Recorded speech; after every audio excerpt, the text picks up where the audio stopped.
Now, your book and your thesis about the importance of violence did cause some controversy, but I suppose coming up to the centenary of a lot of these events, there's a lot of commemoration going on, but in the introduction to The Fatal Path, you don't seem to think commemoration is all that useful.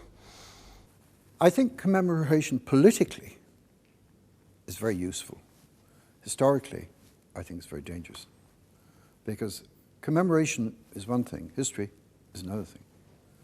It's obviously politically desirable to commemorate events in such a way that it will not give offence to divided communities, especially in Belfast, especially in the wider context of Northern Ireland. But the trouble about commemoration is that if you're focusing so directly on not giving offence, what are you going to sort of strip out?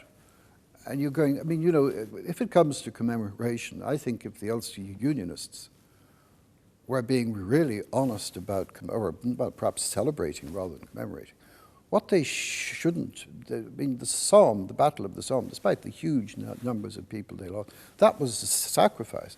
The Battle of the Somme contributed absolutely nothing whatsoever to their getting what they wanted in the 1920 Government of Ireland Act.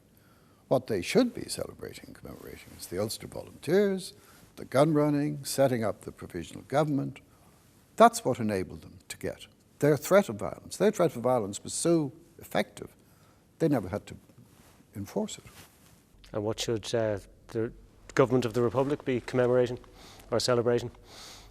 I think the Government of the Republic, I mean, I think when it comes to the commemoration in 1916, I think the Government of the Republic has to recognise that if it hadn't been for what happened in 1916, it's in the highest degree unlikely, in my judgment, that we would have achieved full independence as quickly as we did.